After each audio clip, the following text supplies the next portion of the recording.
नमस्कार दोस्तों, आज के वीडियो का जो टॉपिक है tax on saving bank account. आज हम जानेंगे क्या यहाँ पर लगता है टैक्स सेविंग बैंक अकाउंट पर। दोस्तों, अगर आपका बैंक खाता है, हो सकता है आपका एक बैंक खाता हो, दो हो या आपके 3 बैंक खाते हो सकते हैं। कई लोगों के 3 से ज़्यादा भी होते हैं।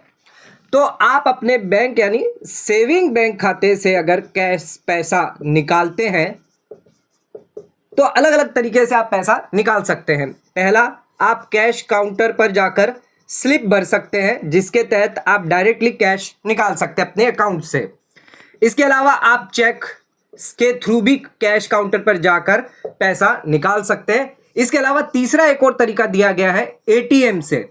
आप एटीएम से डेबिट कार्ड का यूज करके भी कैश पैसा जो है वो निकालते हैं। तो अलग अलग तरीके दिए जिससे आप कैश पैसा निकाल सकते हैं। सरकार ने कैश जमा करने के लिए तो प्रावधान बनाए गए हैं। कैश अगर आप जमा करते हैं तो ध्यान रखिएगा, सेविंग बैंक अकाउंट में 10 लाख से ज्यादा जमा करेंगे तो उस केस में इनकम टैक्स डिपार्टमेंट को आपकी रिपोर्टिंग हो जाती है। या फिर अगर आपके सेविंग बैंक अकाउंट में 2.5 लाख रुपए से ज्यादा का कैश आपने जमा किया है तो उस केस में आपको इनकम टैक्स रिटर्न भरनी पड़ जाती है। ये सोर्स बताना पड़ता है, ये 2.5 लाख आपके पास कहां से आए हैं। तो यहां पर कैश जमा करने के लिए यानी कैश आने के लिए तो यहां पर इनकम टैक्स के प्रावधान बनाए गए हैं इनकम टैक्स डिपार्टमेंट द्वारा। तो ज्यादा से ज्यादातर जो लोग हैं वो कैश में कम पैसा लेते हैं, ज्यादातर डिजिटल ट्रांजैक्शन से ही पैसा उनको मिलता है। लेकिन कैश निकालने के लिए कोई प्रावधान नहीं था अब तक। कैश अगर आप निकालते हैं, मान के चलिए पूरे साल में आपने 10,000 रुपये निकाले, 20,000 रुपये निकाले, फिर 50,000 रुपये निकाले, ऐसे कर करके आपने नहीं करके आपने 5 लाख रुपये तक निकाल दिए। आपने 2.5 लाख रुपये बीच में निकाले, 2 लाख रुपये निकाले, करके आपने 5 लाख पूरे निकाल लिए, तो उसमें सरकार को दिक्कत नहीं है। लेकिन दिक्कत कहां पर आती है, अगर आपने लिमिट से ज्यादा आप 5 लाख रुपये निकाल रहे हैं, आप 10 लाख रुपए निकाल रहे हैं, आपने अक्टूबर में 5 लाख निकाले, फिर सितंबर में आपने 10 लाख रुपए निकाले, अगस्त की बात करें तो आपने 20 लाख रुपए और निकाल दिए। तो आप इतने ह्यूज अमाउंट का अगर पैसा निकाल रहे हैं, 35 लाख रुपए आपने सेविंग बैंक अकाउंट से निकाले हैं, तो उस केस में कैश में निकाले हैं, तो उस केस में अब सरकार को यहां पर दिक्कत प्रॉब्लम आ जाती है, क्योंकि इन 35 लाख का आपने क्या किया है इसका कोई भी डाटा सरकार के पास नहीं होता। जिसके चलते सरकार अब एक नियम लेके आई है, जिसके चलते अब आपका टीडीएस डिडक्ट होगा अगर आप कैश विड्रॉल करते हैं। हालांकि ये प्रोविजन पहले से दिया गया था, लेकिन ज्यादातर लोगों को इस प्रोविजन के बारे में पता नहीं है। वो कई सारा पैसा जो है सेविंग बैंक अकाउंट से निकाल लेते हैं, 5 लाख निकालते हैं, 10 लाख निकालते हैं, लेकिन उन्हें पता नहीं है सेक्शन 194N भी एक ऐसा सेक्शन है जिसके तहत आपका टीडीएस डिडक्ट होता है अगर आपने सेविंग अकाउंट से कैश विड्रॉ किया है, तो जिसके अंदर कई लिमिट्स यहां पर दी गई है। अगर एक लिमिट से ज्यादा पैसा कैश विड्रॉ करते हैं यानी पैसा निकालते हैं, तो उस केस में अब सरकार आप पर टीडीएस डिडक्ट करेगी, टीडीएस लागू करेगी। यानी जो बैंक होगी जहां से आप पैसा निकाल रहे हैं वो आपका टीडीएस डिडक्ट करके सरकार को जमा करेगी। उसको वापस अगर आपको लेना है, क्लेम करना है, उसके लिए आईटीआर भी आपको फाइल करनी पड़ सकती है। भले ही आपकी बेसिक एग्जम्पशन लिमिट 2.5 लाख से कम हो, लेकिन अगर आपने कैश विड्रॉल किया है ह्यूज अमाउंट का, तो उस केस में अब आपको आईटीआर भी फाइल करनी पड़ सकती है। सरकार नहीं चाहती कि आप पैसा कैश में निकालें, आप यहां पर जो पैसा वो डिजिटली निकालें, आप यूपीआई से निकालें, नेट बैंकिंग से निकालें, कोई भी ऐसा तरीका जिससे सरकार को पता रहे कि आपने पैसा कहां यूज किया है। कई बार ऐसा होता है, हम मेडिकल के लिए पैसा निकाल लेते हैं, इमरजेंसी आ जाती है या हमें प्रॉपर्टी खरीदनी होती है, उसके वजह से हम पैसा कैश में निकालते हैं। तो यहां पर पकड़ने के लिए कि आपने कितना पैसा कैश में दिया है प्रॉपर्टी वाले को, रियल एस्टेट वाले को, या कोई और आपने ऐसी एसेट्स खरीदी है जो कैश में आपने खरीदी है, ब्लैक में खरीदी है, उसको पकड़ने के लिए सरकार ने ये नया सेक्शन लेकर आई है। सेक्शन 194N बात करता है टीडीएस की। तो कितना टैक्स सरकार यहां पर डिडक्ट करेगी, कितना सरकार यानी बैंक आपसे डिडक्ट करके सरकार को देगी, जानेंगे आज के इस वीडियो में। एग्जांपल के तहत डिटेल वीडियो आज का होने वाला है, तो वीडियो को एंड तक जरूर देखें। वीडियो को बिल्कुल भी स्किप ना करें, चैनल पर नए सब्सक्राइब करें और बेल आइकन पर नोटिफिकेशन पे क्लिक करें ताकि आपको आने वाले सभी नोटिफिकेशन रिगार्डिंग हमारे वीडियोस रेगुलरली मिलते रहे। आइए स्टार्ट करते अपना आज के वीडियो को बिना किसी देरी के।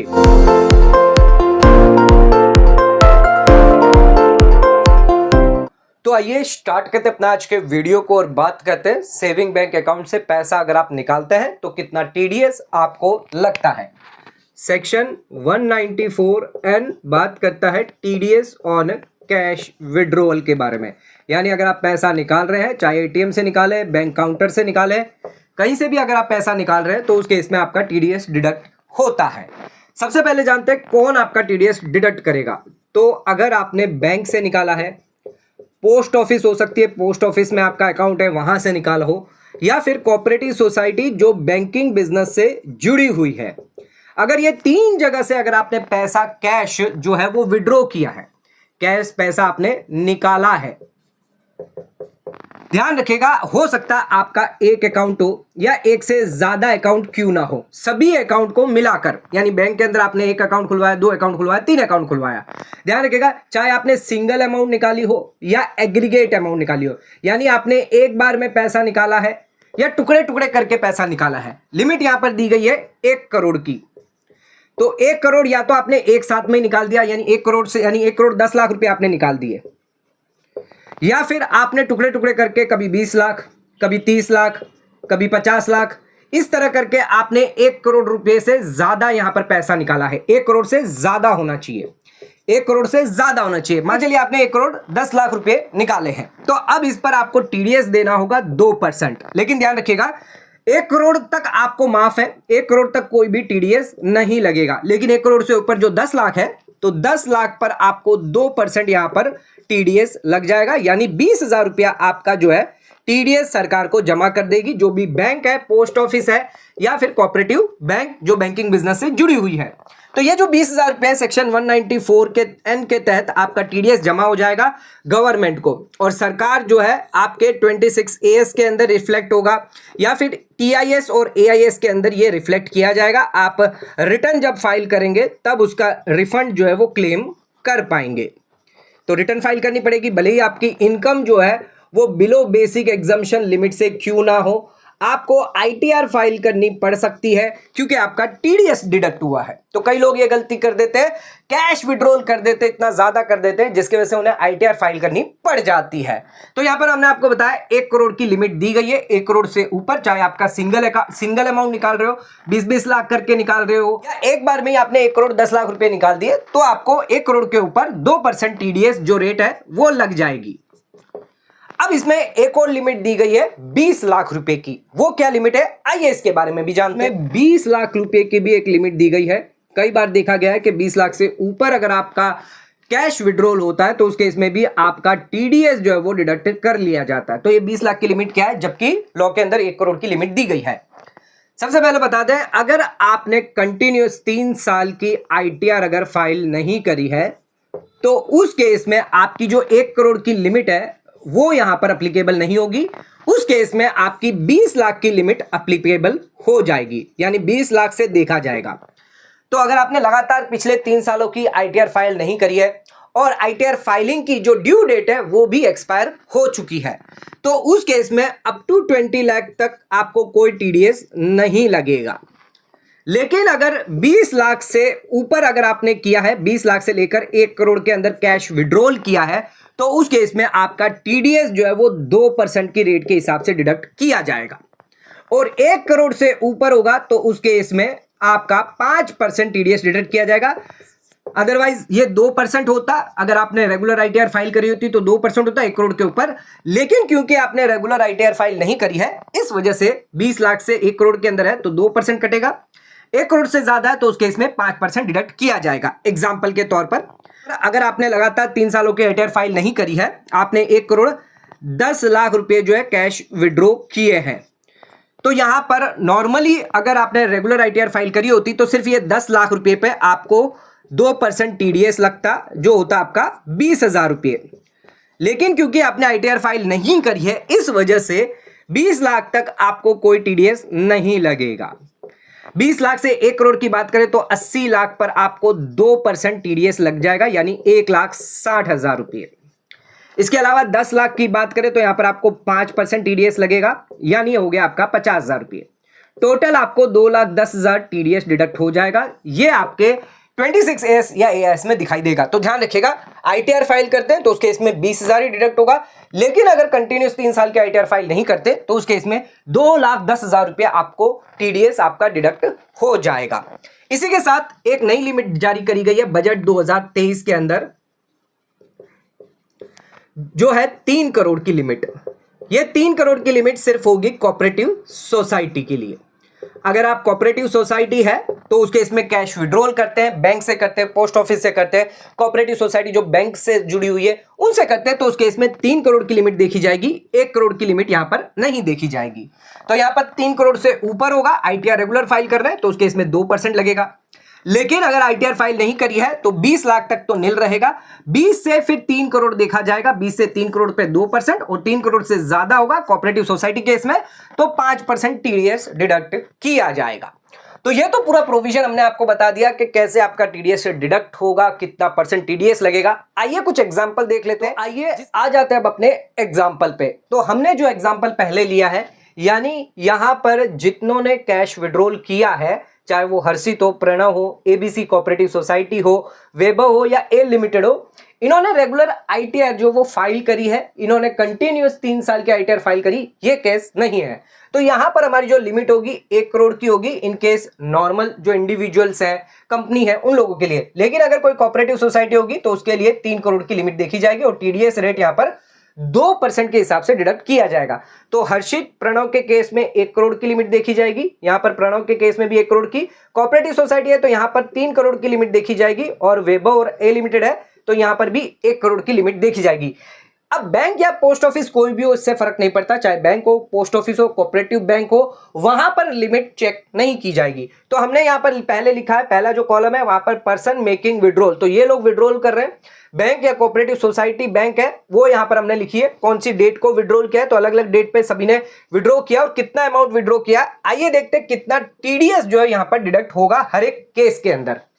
सबसे पहले बात करते हैं यहां पर हर्षित की बात करते हैं। तो हर्षित ने SBI बैंक से 1 जुलाई 2024 को 1 करोड़ 10 लाख रुपए जो है विड्रॉ किए हैं। हर्षित यहां पर रेगुलर ITR फाइल कर रहा है, जिसकी वजह से लिमिट 1 करोड़ की देखी जाएगी। तो 1 करोड़ से ऊपर कितना किया है, 10 लाख किया है, तो 10 लाख पर यहां पर टीडीएस देना होगा 2% की रेट के हिसाब से, यानी 20,000 रुपया इनका टीडीएस डिडक्ट कर लिया जाएगा। जो SBI बैंक है वो 20,000 रुपया इनका टीडीएस डिडक्ट कर लेगी। अब बात करते हैं प्रणव की। प्रणव ने SBI बैंक से 1 अगस्त 2024 को किया है, 90 लाख रुपए किए, यानी 1 करोड़ से कम है। हर एक इंडिविजुअल की 1-1 करोड़ की लिमिट रहती है, तो प्रणव ने यहां पर सिर्फ 90 लाख किए हैं, तो यहां पर कोई भी टीडीएस नहीं डिडक्ट होगा, क्योंकि यहां पर 1 करोड़ से कम का यहां पर विड्रॉल किया गया है। थर्ड आ जाते हैं एबीसी कोऑपरेटिव सोसाइटी, जिसने SBI बैंक से 1 सितंबर 2024 को 2 करोड़ 70 लाख रुपए यहां पर कैश विड्रॉ किए हैं। हालांकि 1 करोड़ से ज्यादा है, लेकिन क्योंकि यहां पर कोऑपरेटिव सोसाइटी है तो बजट 2000 यानी फाइनेंशियल 23-24 से आपको यह देखना है 3 करोड़ की लिमिट, तो यहां पर भी कोई टीडीएस डिडक्ट नहीं होगा, क्योंकि 3 करोड़ से यहां पर कैश विड्रॉल जो है वो कम है, तो यहां पर भी कोई विड्रॉल टीडीएस नहीं डिडक्ट होगा। फोर्थ आ जाते हैं XYZ कंपनी है, जिसने MNC कोऑपरेटिव बैंक से यहां पर कैश विड्रॉल किया है 3 करोड़ 10 लाख। तो यहां पर कोऑपरेटिव सोसाइटी आ गई, 3 करोड़ से ज्यादा है, तो 10 लाख पर यहां पर आपको लग जाएगा 2% की रेट के हिसाब से, यानी 20,000 रुपया यहां पर टीडीएस डिडक्ट कर लेगी। कौन करेगी? MNC कोऑपरेटिव बैंक करेगी। नेक्स्ट आ जाते हैं वैभव ने MNC कोऑपरेटिव बैंक से विड्रॉ किया है। तो यहां पर देखिएगा वैभव जो है इंडिविजुअल है, तो यहां पर 2 करोड़ 10 किया है, तो यह मत समझिएगा कि यहां पर 3 करोड़ की लिमिट देखी जाएगी, यहां पर 1 करोड़ की लिमिट देखी जाएगी। तो 1 करोड़ 10 लाख पर यहां पर आपको 2% टीडीएस लग जाएगा, यानी 2,20,000 रुपया जो है यहां पर MNC जो भी कोऑपरेटिव बैंक होगी वो आपका टीडीएस डिडक्ट कर लेगी, जो भी वैभव है। नेक्स्ट आ जाते हैं ए लिमिटेड जो है, जिसने MNC कोऑपरेटिव बैंक से 1 करोड़ 5 लाख रुपए विड्रॉ करे हैं। ए लिमिटेड है, यहां पर कोऑपरेटिव सोसाइटी नहीं है, तो 3 करोड़ की लिमिट नहीं देखी जाएगी, 1 करोड़ की लिमिट देखी जाएगी। तो 5 लाख पर 2% डिडक्ट किया जाएगा, यानी 10,000 रुपए टीडीएस यहां पर डिडक्ट हो जाएगा। तो ये तो हमने बात कर ली जो लोग रेगुलर ITR फाइल करते हैं। आइए एक एग्जांपल देखते हैं, जो लोग रेगुलर ITR फाइल नहीं कर रहे कंटिन्यूस 3 सालों के लिए, उनके लिए यहां पर कितना टीडीएस डिडक्ट होने वाला है। अब बात करते हैं जिन लोगों ने ITR कंटिन्यूस पिछले 3 सालों की फाइल नहीं करी है और उन्होंने अगर कैश विड्रॉल किया है, तो उस केस में यहां पर हम लिमिट देखेंगे अप टू 20 लाख तक आपकी होगी, कोई भी टीडीएस नहीं डिडक्ट होगा। 20 लाख से 1 करोड़ की बात करें तो 2%, और 1 करोड़ से ज्यादा हुआ तो उस केस में 5%। 1 करोड़ की लिमिट कोऑपरेटिव सोसाइटी अगर है तो उस केस में 3 करोड़ की लिमिट देखी जाएगी। सबसे पहले बात करते हैं DEF कंपनी, जो एक फर्म है, यहां पर कोऑपरेटिव सोसाइटी नहीं आई है, तो 1 करोड़ की लिमिट हम देखने वाले हैं। MNC कोऑपरेटिव बैंक द्वारा यहां पर कैश जो है विड्रॉ किया गया है 1 फरवरी 2025 को 90 लाख रुपए। अब भले ये 1 करोड़ से कम है, क्योंकि यहां पर रेगुलर ITR लास्ट ईयर की फाइल नहीं करी गई है, तो 20 लाख तक तो यहां पर कोई टैक्स TDS नहीं डिडक्ट होगा। लेकिन 20 लाख से 90 लाख के बीच में यानी 70 लाख पर आपका 2% TDS डिडक्ट हो जाएगा 1,40,000 रुपए। तो 1,40,000 रुपए आपको TDS जो है यहां पर कट जाएगा, सरकार को जमा होगा। अदरवाइज 1 करोड़ के अंदर है तो अगर रेगुलर ITR फाइल करी होती तो कोई भी TDS डिडक्ट नहीं होता। तो यहां पर यह फर्क हो जाए। अरुण ने बैंक ऑफ इंडिया से पैसा विड्रॉ किया है 1 करोड़ 20 लाख रुपए।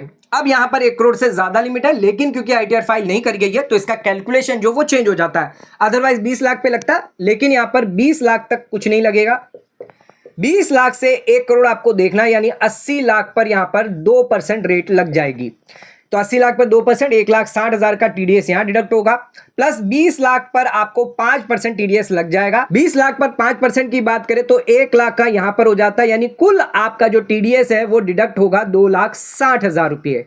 तो 2,60,000 जो है वो यहाँ पर TDS जो है वो आपका डिडक्ट कर लिया जाएगा। नेक्स्ट आ जाते बात करते हैं राकेश की। तो राकेश ने यहाँ पर 45 लाख रुपए जो है विड्रॉ करे हैं, रेगुलर ITR फाइल नहीं करी है। तो 20 लाख से माइनस 45 लाख यानी 25 लाख पर आपको 2% के हिसाब से 50,000 TDS जो है वो डिडक्ट किया जाएगा। इसके अलावा बात करते हैं आप कोऑपरेटिव सोसाइटी की। यहां पर आपको हमेशा लिमिट देखनी है 3 करोड़ की। तो कोऑपरेटिव सोसाइटी ने 3 करोड़ 30 लाख रुपए जो पैसा विड्रॉ किया है। तो अब इस पे कैलकुलेशन देखना है, तो 20 लाख तक तो यहां पर नील रहेगा। 20 लाख से लेकर यहां पर देखना है 3 करोड़ की लिमिट, जिसमें 2 करोड़ 80 लाख पर आपको 5,60,000 का TDS डिडक्ट होगा। इसके अलावा 30 लाख की जो अमाउंट है उस पर 5% TDS डिडक्ट होगा 1.5 लाख रुपया। टोटल अगर इसका करें तो 7,10,000 रुपया टोटल TDS आपका डिडक्ट किया जाएगा। अदरवाइज अगर यहां पर रेगुलर ITR फाइल करी होती तो सिर्फ 30 लाख पर 1.5 लाख ही TDS डिडक्ट होगा, लेकिन क्योंकि ITR फाइल नहीं करी है इस वजह से आपका TDS ज्यादा जमा कर लिया जाता है, ज्यादा डिडक्ट हो जाता है। 20 लाख तक बिल्कुल नहीं होता, 20 से 1 करोड़ पे 2% और 1 करोड़ से ज्यादा है तो उस केस में 5% डिडक्ट कर लिया जाता है। कोऑपरेटिव सोसाइटी है तो 3 करोड़ की लिमिट देखी जाती है, 3 करोड़ से ऊपर होगा तो 5%, 3 करोड़ से कम है 20 लाख तक है तो 2%। आइए अब बात करते हैं, अगर आपका TDS डिडक्ट हो जाता है सेक्शन 194N के तहत तो उस केस में आपको ITR फाइल करनी पड़ेगी, और ITR फाइल करने के बाद आप अपना रिफंड जो है वो क्लेम कर सकते हैं। तो जिसके लिए आपको जाना होगा www.incometax.gov.in की वेबसाइट पर, जहां पर आप जाकर अपना ITR फाइल कर। कुछ बातों की जानकारी दे देते हैं। ITR 1 जो है वो आप फाइल नहीं कर सकते, आपको फाइल करनी होगी ITR 2 या ITR 3 या ITR 4। अब ITR 2 में अगर देखेंगे तो आपको यहां पर TDS का जो सेक्शन होगा जिसके अंदर आपको हेड ऑफ इनकम पूछी जाएगी। तो हेड ऑफ इनकम में आपको ध्यान रखना है, क्योंकि आपका TDS डिडक्ट हुआ है सेक्शन 194N से, तो यहां पर कोई आपकी इनकम तो नहीं थी जिसके सामने यहां पर TDS डिडक्ट हुआ है। तो इस वजह से ना ही आपको हाउस प्रॉपर्टी में दिखाना है, ना ही आपको कैपिटल गेन में दिखाना है, ना ही आपको इनकम फ्रॉम अदर सोर्सेस में दिखाना है। आपको यहां पर जो पॉइंट सिलेक्ट करना होगा वो नॉट एप्लीकेबल सिलेक्ट करना होगा, यानी आपका जो TDS डिडक्ट किया गया है वो सेक्शन 194N की वजह से किया गया है। तो यहां पर इसको आप सिलेक्ट करिएगा और ध्यान रखिएगा आपको ITR 1 जो है वो फाइल नहीं कर सकते। आपका 26 AS हो गया या AIS हो गया, उसमें आपको रिफ्लेक्ट किया जाएगा 194N, जिसके तहत आप ये क्लेम जो है वो कर सकते हैं। भले ही आपने यहां पर कोई भी इनकम जनरेट नहीं करी हो या आपकी इनकम बेसिक एग्जम्पशन से लिमिट क्यों ना हो, यानी बिलो बेसिक एग्जम्पशन से लिमिट कम भी इनकम क्यों ना है, इसके बावजूद भी आपको ITR फाइल करना जरूरी होगा अगर आप इस TDS का क्लेम लेते हैं। इसके अलावा आप इनकम टैक्स के होम पोर्टल पर जाकर TDS ऑन कैश विड्रॉल जो है वो चेक भी कर सकते हैं, जहां पर आपको पैन नंबर और आपको मोबाइल नंबर देना होगा। मोबाइल पे आपका OTP आएगा, जिसके तहत आपको पता लगेगा कितना TDS आपका कैश विड्रॉल पर सेक्शन 194N के तहत डिडक्ट किया गया। तो दोस्तों ये प्रोसेस दिया गया जिसके तहत आप अपना TDS क्लेम कर सकते हो। तो ध्यान रखिएगा, अगर आप 1 करोड़ रुपए से ज्यादा कैश विड्रॉ करते अगर आईटीआर कंटिन्यूस फाइल नहीं करते और 20 लाख रुपए से ज्यादा कैश विड्रॉ करते हैं तो उस केस में बैंक पोस्ट ऑफिस आपका टीडीएस डिडक्ट करेगी, सरकार को जमा करेगी। आपको उसके लिए आईटीआर फाइल करनी पड़ सकती है अपना रिफंड क्लेम करने के लिए। तो दोस्तों आज का वीडियो अगर आपको पसंद आए तो वीडियो को लाइक से सब्सक्राइब करना ना भूलें, वीडियो को ज्यादा से ज्यादा शेयर करें ताकि और लोगों तक इसकी नॉलेज पहुंच सके। आज का वीडियो यहीं खत्म करते हैं, धन्यवाद।